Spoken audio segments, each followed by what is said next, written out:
This Voice of San Diego podcast is sponsored by Manolatus Nelson Murphy, Advertising and Public Relations. M&M brings decades of experience and their vast network to you. The firm develops insightful strategies and cost-effective tactics to help clients achieve their goals and connect to those who matter most. M&M specializes in media relations, community engagement, crisis communications, and cross-platform marketing. Learn more at mnmadpr.com. As a nonprofit news organization, Voice of San Diego depends on our members and sponsors. If you'd like to become a sponsor, contact us at development@voiceofsandiego.org.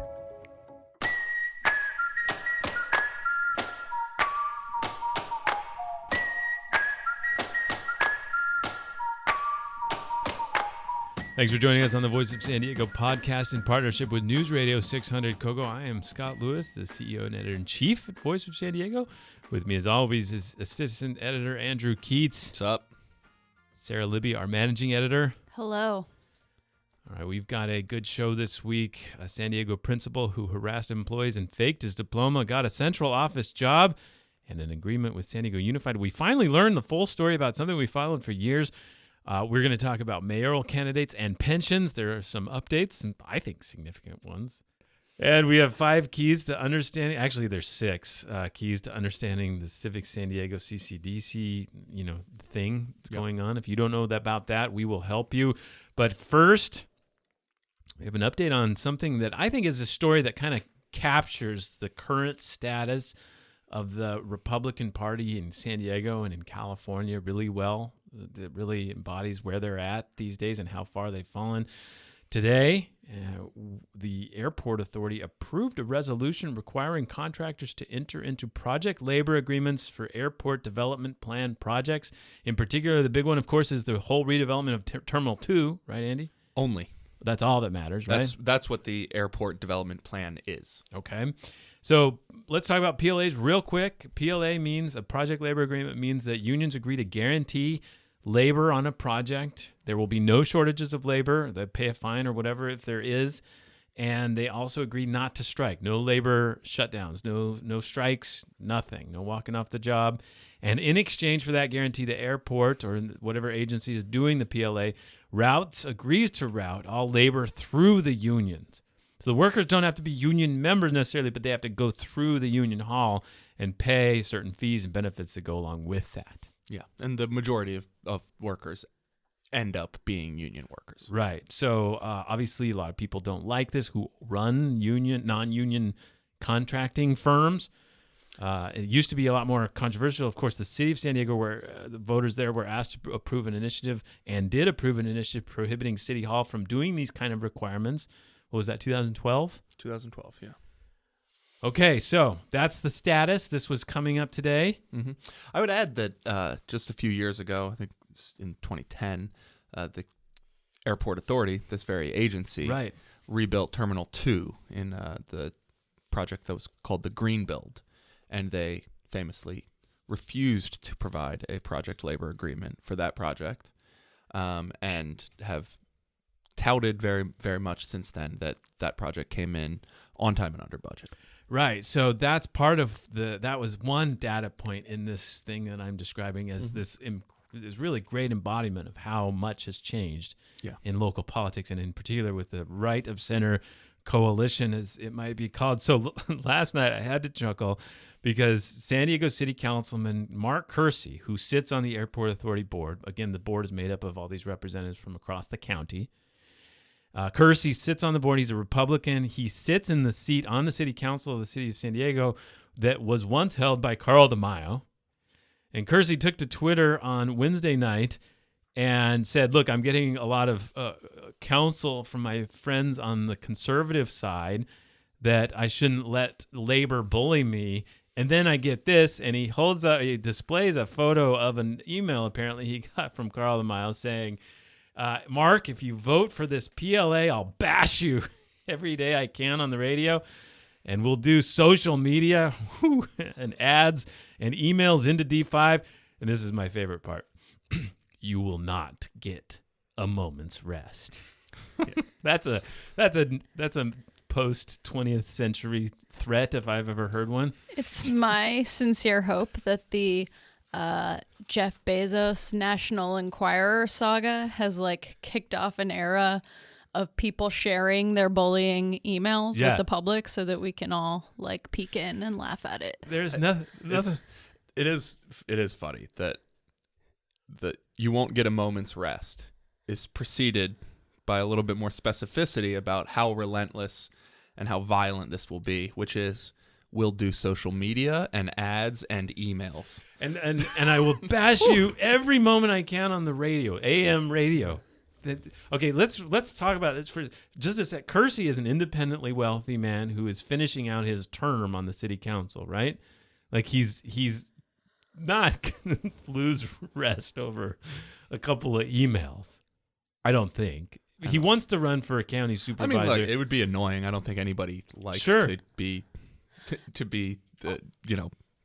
attacked via social media, but it's not like getting your feet slapped with a board. And even assuming that this like campaign is relentless and that there is no respite from it, imagine like that all hinges on the idea that you're bombarding voters with this person running for council or mayor also sits on the airport authority board and in that capacity voted for a project labor agreement. Can you imagine? And then being like horrified and outraged by this and knowing what all those words meant. After we clowned on DeMaio a little bit last night, he came back in and he said, well, look, Kersey's a rhino, Republican in name only. And this district he represents supports the anti-PLA movement tremendously, and you call him a conservative. You don't know what a conservative is. He's not a conservative. You know where I learned a lot about what I knew about Mark Kersey? What? From Carl DeMaio in 2012 when Carl DeMaio called it the reform ticket. Yes. That was him, Mark Kersey, who was running for election at that point, Scott Sherman, and then Prop B, the pension reform measure, and Prop A, the anti-PLA measure. And he spent a lot of time all over this city saying that voting for those things as a group would be the best way to assure fiscal conservatism at City Hall. Well, it is interesting now that he's a rhino. You watched the hearing today. How did Kersey respond to this this just tremendous pressure? Yeah. He basically, when there was a motion on the floor to approve the staff's proposal to grant this PLA, he offered an amendment. The amendment was essentially to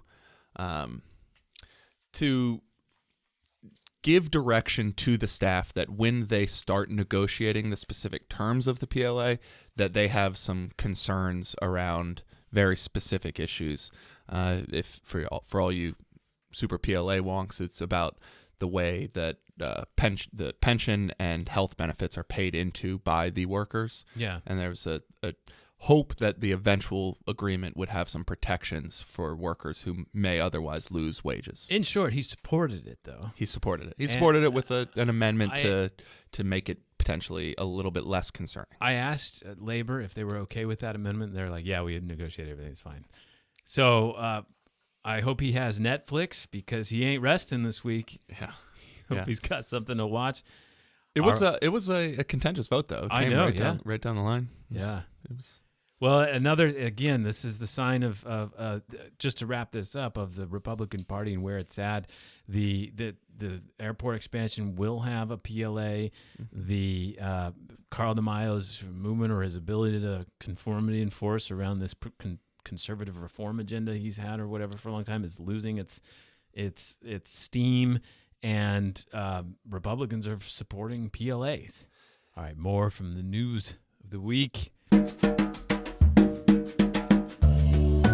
Years ago, we followed the case of Sara High School principal Vincent Mays. He had been accused of doctoring his resume, and then, of course, Superintendent Cindy Martin reassigned Mays to a new job at the central office of the district. You know, the district touted this. It was it was an inclusion initiative that he would lead. They talked about how great he would be at that job. But this week, we got the records about what actually happened. Turns out he had been accused of misconduct and harassment, and not long after his new assignment, the district quietly paid him to just leave.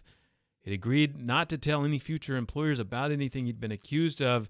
And so we had asked in September 2018 what had happened to him, right? Yeah, so we were trying to check in on these principals on special assignments. A lot of them had been assigned after some controversy, like Vincent Mays, and the district always said, no, it's because they have these special, unique talents that we want to scale out, which is exactly what they said with him. And so at that time, September 2018, the spokeswoman for San Diego Unified told us he's resigned. He just quit. He quit. He's resigned. It turns out that wasn't true.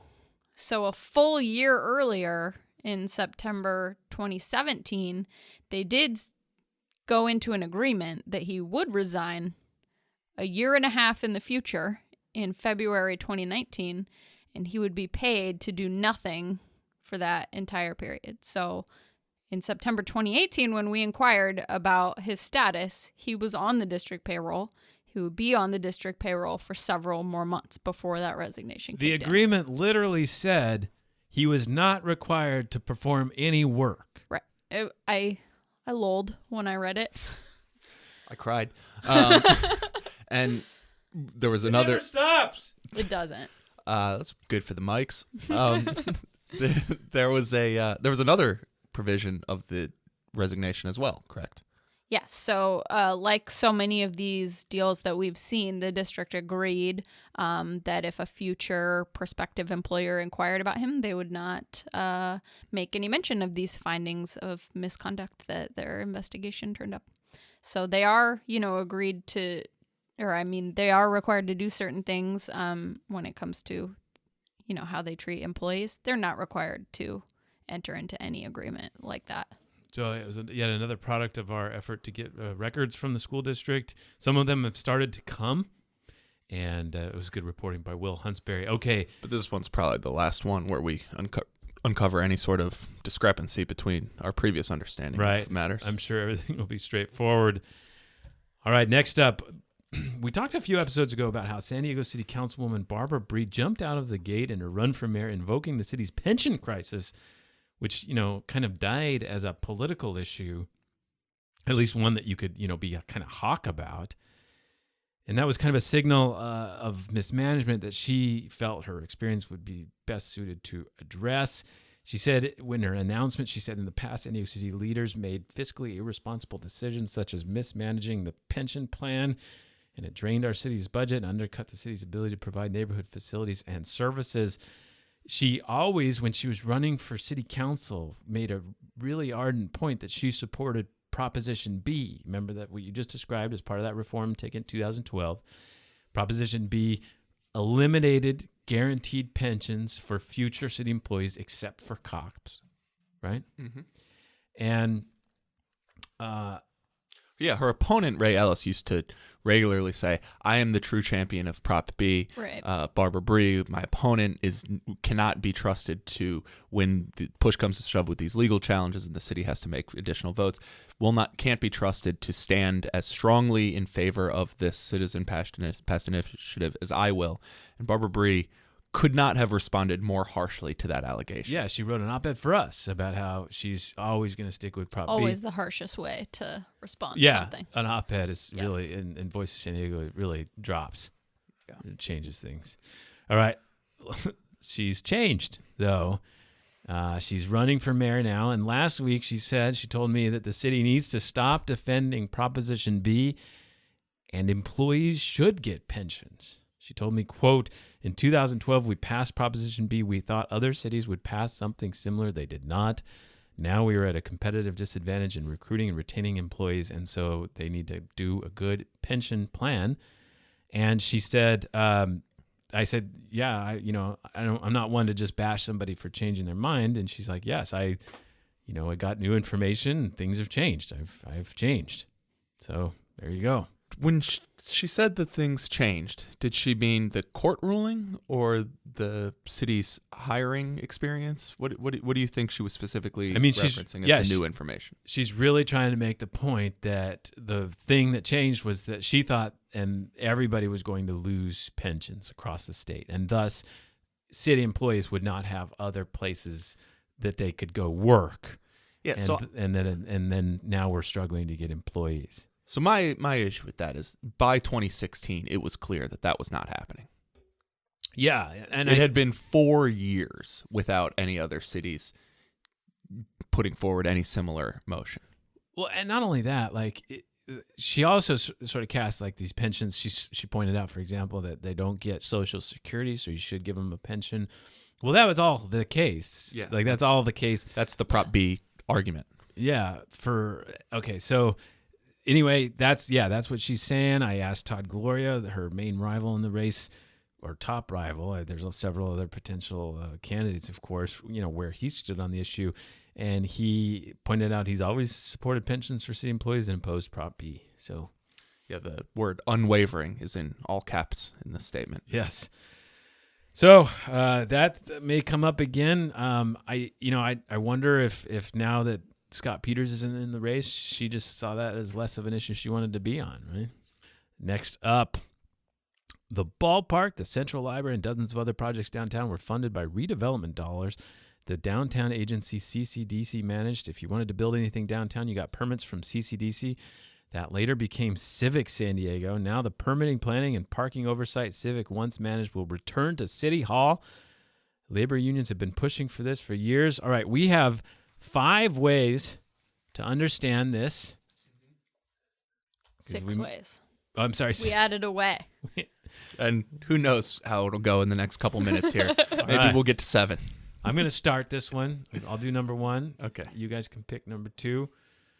Okay, downtown used to suck. Number 1, downtown used to suck. Used to? Oh, boy. Go on. Go ahead. Well, apparently it was a lot rougher. You can hear shrieks from the downtown partnership. Yeah. There was a time, apparently, in the 60s, 70s, and 80s when downtown was not a very pleasant place to be at all, even more so than what Sarah might be thinking about. And so lots of places like this area did suck. The redevelopment and tax increment were tools a lot of places used. So let me just quickly do this. They would draw a line around what areas that they would call blighted. And then they would say, okay, that area is blighted, and we will do 2 things there. 1, we will loan that area money so that they can give away loans and buy land and stuff and help people build things. Mm-hmm. And then the second thing is, as they built stuff, that new stuff would churn off more property tax revenue, and that higher property tax revenue, rather than send that to the state and the county and the schools that would use that, they keep it there and they reinvest that. And pay off the bonds that they had borrowed from to do the initial investments. Right, and keep building. Mm-hmm. And that all is part of how they built the ballpark and how they built the library and how they built roads and parks and other things to make downtown more attractive and to keep going. Correct. All right, number 2. Okay, so the agency that did this in downtown San Diego was called CCDC, the Center City Development Corporation. And in addition to doing this, the city of San Diego created this idea of giving it another goal, another role, which is controlling permitting downtown. So not only were they this investment engine, they were also this quasi-government agency that would take in a private developer's request to build something, and they would be the agency that would review it for design and structural and that sort of thing, and then grant permits to do it. And this was embraced by the development industry as essentially government streamlining, that they were faster and more efficient because they were fundamentally developer friendly. Number 3, every influential downtown business person cut their teeth with Civic San Diego and CCDC. CCDC, again, giving all this money away is a big, powerful position, and a lot of them just loved it. They built entire careers out of doing this sort of work with CCDC. And the people that were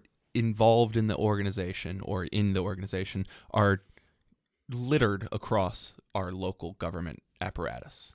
Number 4, giving away money to build things is actually a fraud industry. Voice of San Diego in 2008 uncovered a huge scandal at a companion agency, SEDC, that did southeastern San Diego work like this.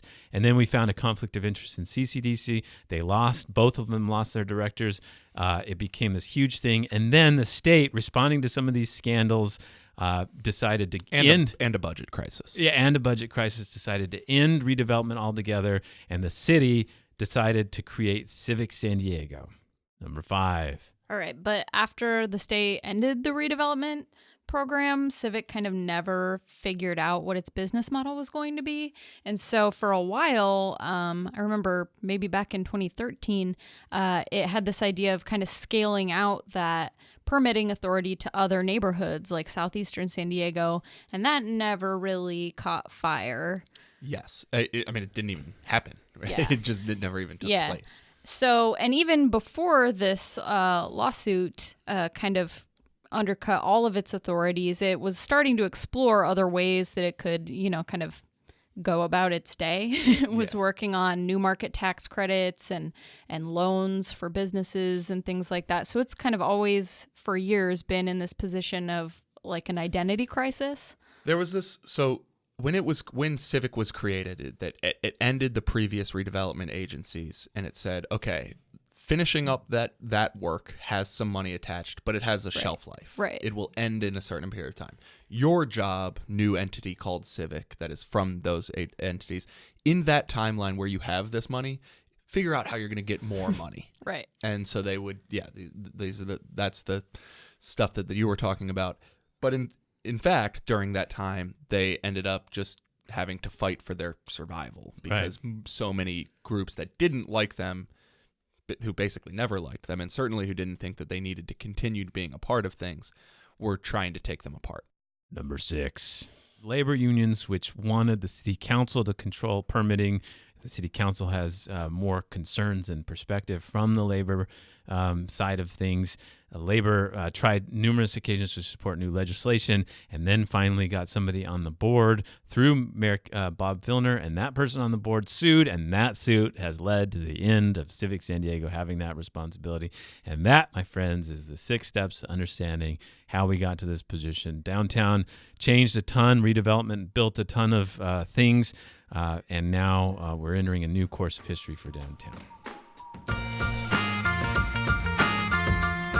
On the second half of the show, I sit down with City Councilman Chris Ward to talk about another issue downtown, the convention center, and all the backrooms discussions that are going on right now about how to go forward on getting that project done, because I'm sure they'll figure it out this time.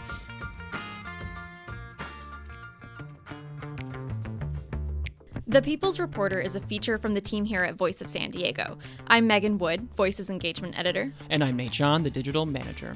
We get questions from listeners like you, and then we find the answers. Questions like, do items in our blue recycling bins actually get recycled? And where can people who live in their cars park? And for how long? But we need your help. Right now, we're in the voting round of this process. We get tons of questions, and we want to know which ones you care about most. So you can head to our website and vote for the question you want us to investigate. You can do that at vosd.org/ask. You'll also find the questions on our Facebook and Twitter, and of course, we're always happy to get more. So if there's something you've been wondering about, let us know. Your question could get featured in a story and on this podcast. You can see it all at vosd.org/ask, or you can follow the link in our show notes.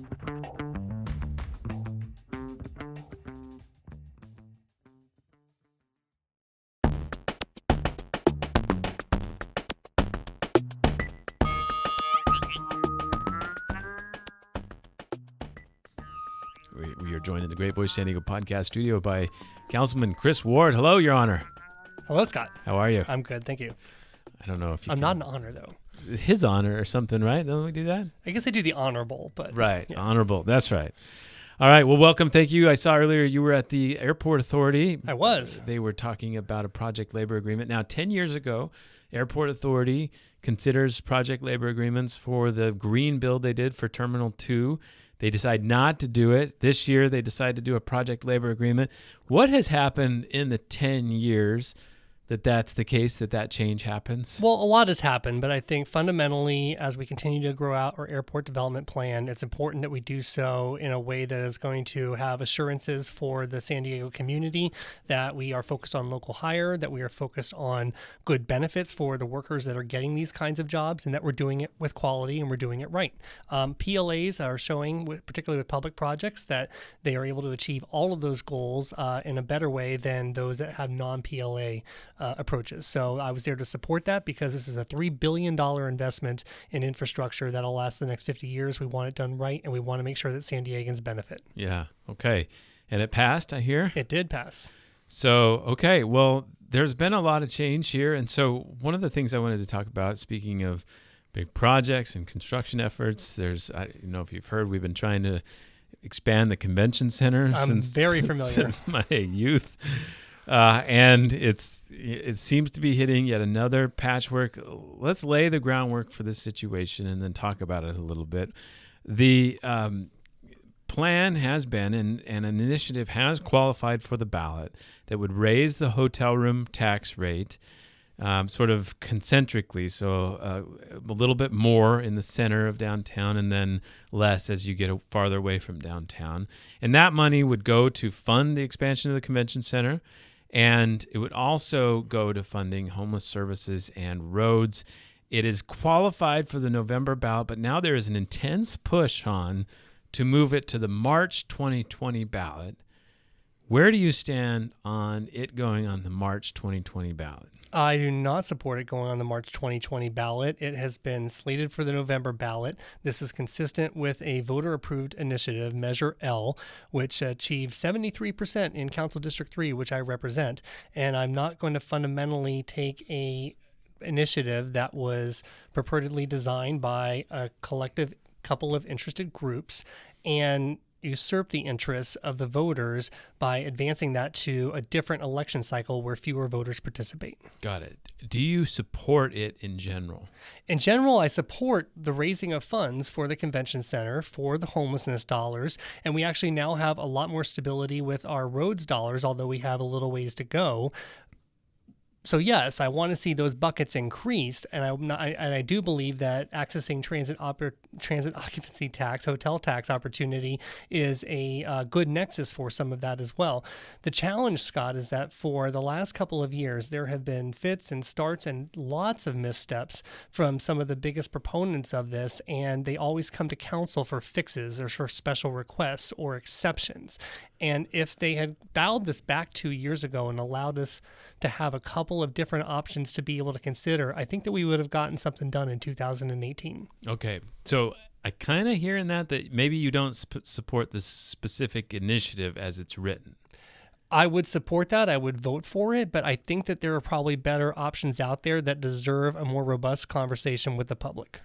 Okay, so speaking of labor, we just talked about that. I spoke this morning with Labor Council's secretary, treasurer, executive of that agency, that group, Keith Maddox, and he's rather adamant that this is labor's top priority or one of its top priorities, and he really wants to see it be approved and moved to the March ballot. There's a couple of other arguments. Carol Kim from the Building Trades Association said one of the arguments is November 2020 looks like it has way too many or a bunch of other ballot initiatives, including some tax increases. And if they're all crowded onto that November ballot, they could cannibalize each other, could hurt all of their prospects.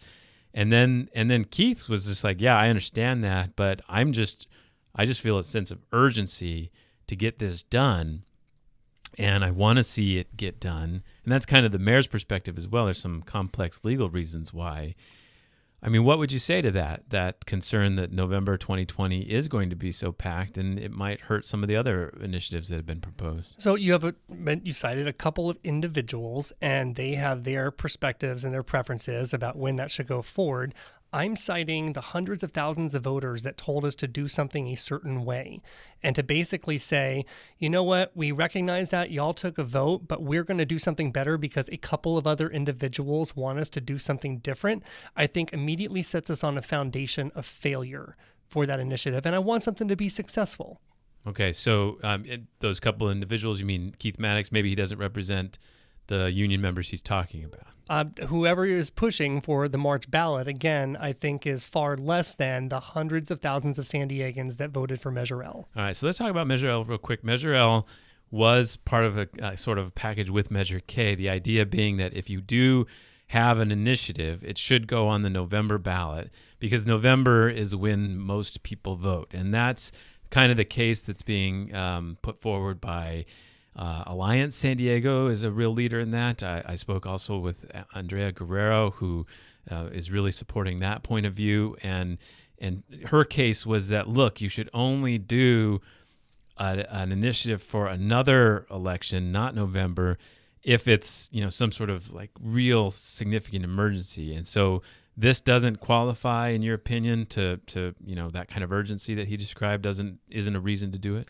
First, let's all read Measure L. Okay. Shall the charter be amended to require qualified citizens initiative and referendum measures to be submitted to the voters on the next November general election ballot and not at a primary election, unless the council chooses to submit the measure to the voters prior to that election? Now, my understanding for the genesis of Measure L, and they said, yes, my district 73%, I think citywide in the high 60s. My understanding of that is that aligns with the way that the state is able to do citizens initiatives and petitions. And all of those have gone to the general election ballot since 2011, unless the governor declares an emergency that it needs to be heard ahead of that time. That's not happened once. So you have to decide, is this some kind of an urgency? Well, if homelessness dollars is such an urgency, council just approved $14 million in $14 million of state authorized funds for homelessness solutions that the mayor is yet to deploy. And this is April. And I'm pretty frustrated about that. So if this is such an emergency, we gave him authorization for $14 million to start working on this year. I'd like to see When was action. that approved? That was approved in early December. Okay. And so you're saying, look, if it's such an emergency, you'd be getting that money out the door right now. On street outreach, on a flexible housing spending pool program, on a lot of other complementary actions that we had really tussled with, and I made substantive amendments at council to be able to align this better with what the homeless services and programs systems need this year, and that is yet to get out the door. You mentioned a couple of individuals, but we're also talking about a couple of major initiatives. One of them that's being floated is this idea of a property tax increase for housing, for a housing bond for affordable housing, right? Right. We understand that's aiming for the November election as well. There's also the Metropolitan Transit System has been flirting with the idea and probably going to push forward an idea to put a sales tax measure on the November ballot as well. And that concern about sort of all these tax measures somehow hurting each other. Is there something to be said for maybe considering what's, if you're a progressive, you would probably support all three. Wouldn't you want to maybe make sure that all three had a chance? So you're saying that I should be more strategic about our decisions about what goes when, even in spite of violating what the voters told us to do through their collective voice about how to put citizens' initiatives forward onto a ballot? No. Okay, then. Good. All right. Interesting. This is good radio. I like this.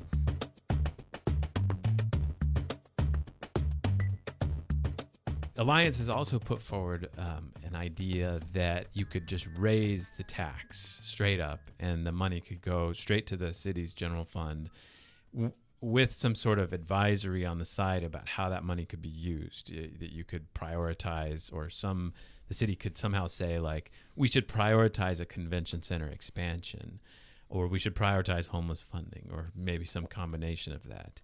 But if it's just an advisory thing, then the measure to raise the hotel room tax would only need a 50% plus one vote to be approved, as opposed to what looks like a 2/3 vote for the one that's going forward.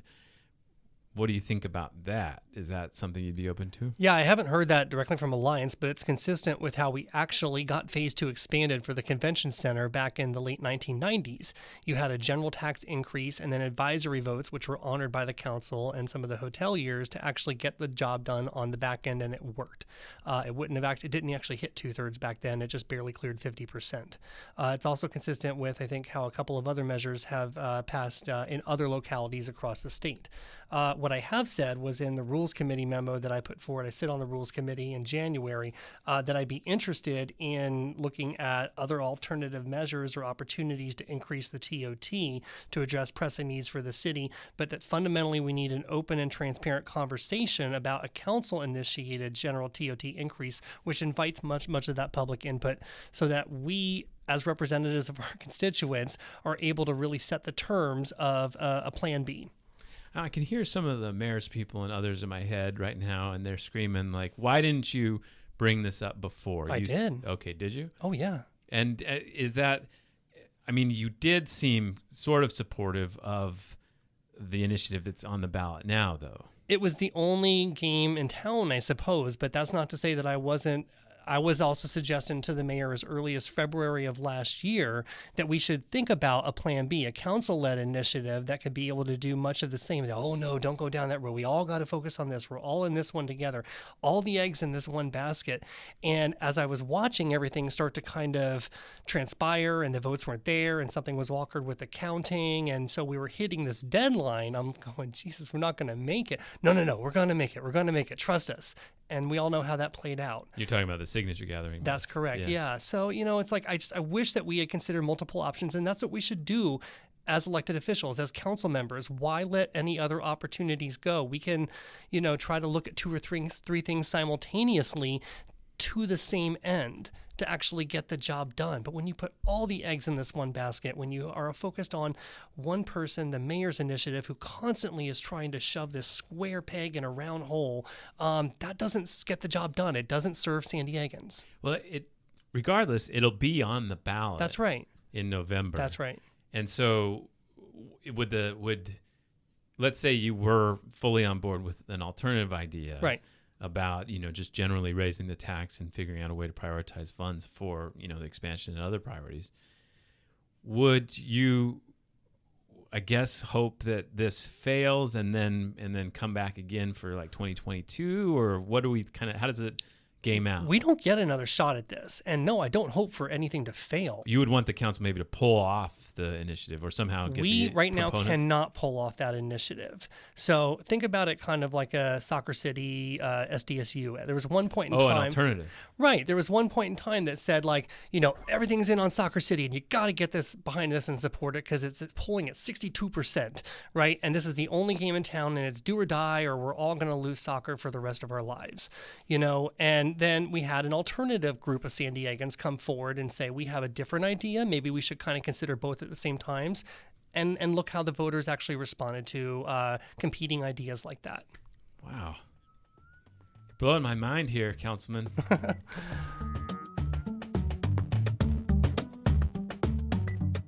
So what's going to happen? I mean, I can't imagine you'd be doing this if you didn't feel like you had political alliances behind you. How would you describe them?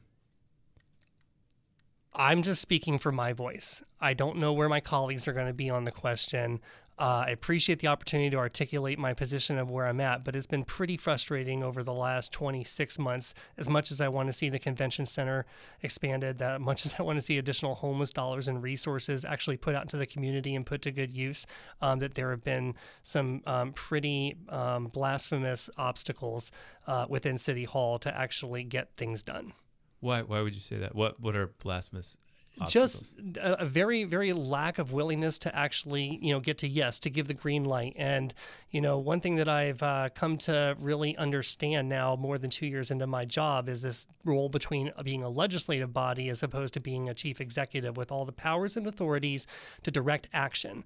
But sometimes that direction doesn't come, despite all of our good attempts to tee things up for the mayor to act on homeless programs and services. There have been a lot of things that have just been hanging out there, and we could be in a much better state.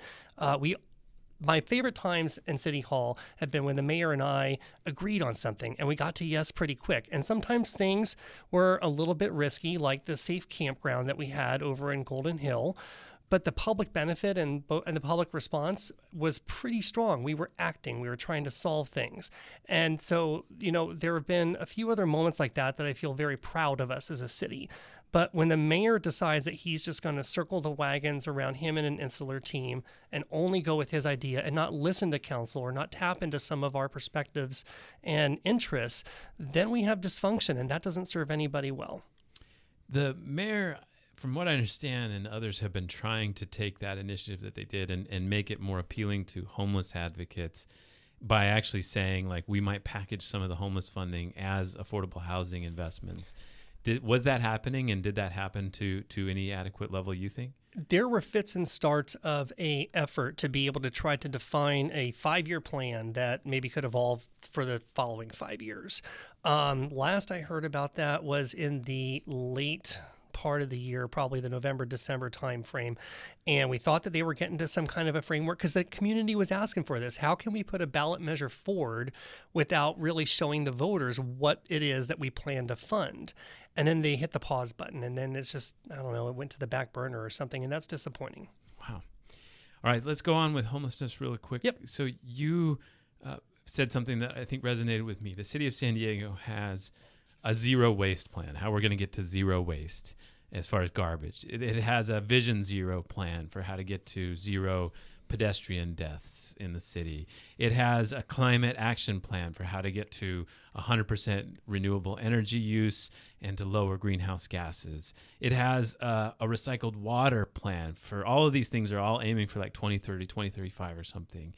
But one thing it doesn't have is a plan to seriously change the landscape with homelessness in town. There's no actual plan.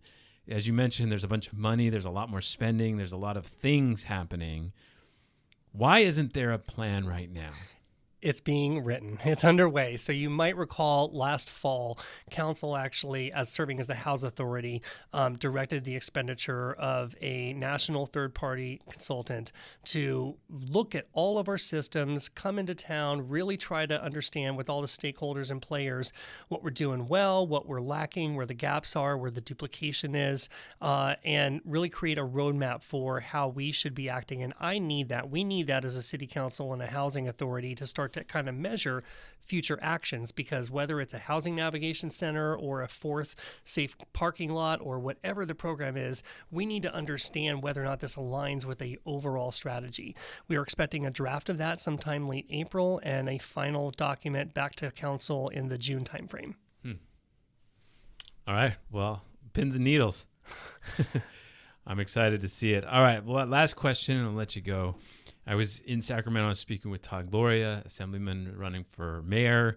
That's the seat you would like to take now. You've made that pretty clear as an assemblyman. And he said that he was taking you around the Capitol as he does for people who come to visit. And he said, he was going to introduce you to people, but you knew everybody up there already, and that wasn't necessary. Have you always wanted to get back up there? At some point, I thought it would be a really honorable opportunity to apply my service, yes. And I thought really hard about the decision about what I should do for the 2020 election, but it seemed that it was the right time and the right call for me to apply myself for that office if the voters are willing. I'm excited where things are at. It certainly builds on both my prior work as a state legislative chief of staff, my own experience as a local elected official. Many of the issues we have in here in San Diego require us to have a strong voice in Sacramento to deliver on housing dollars. Last year was the first year the state actually invested homelessness dollars so directly into the local communities. The environmental work that I've done, obviously, is scaled up pretty strongly and importantly at the state level. So there are a lot of things that I can really build on my own profession and experience to also be a strongly effective advocate for the Center San Diego region. Mm-hmm. Councilman Chris Ward, thanks for coming in. Thank you, Scott.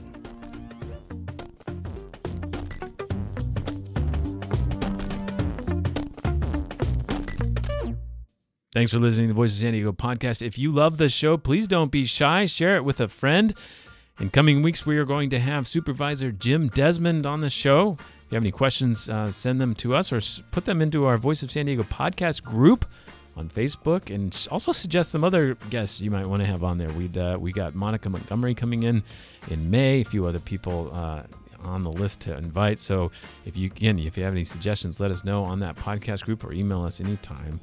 And don't forget, we have a lot of newsletters you can use to follow everything we do at Voice of San Diego. Get those at voiceofsandiego.org/newsletters. I am Scott Lewis, CEO and editor-in-chief at Voice. Andrew Keatts is the assistant editor. Sara Libby is the managing editor. And this show is produced by Nate John, Adriana Heldies, and Megan Wood. We'll talk to you next week.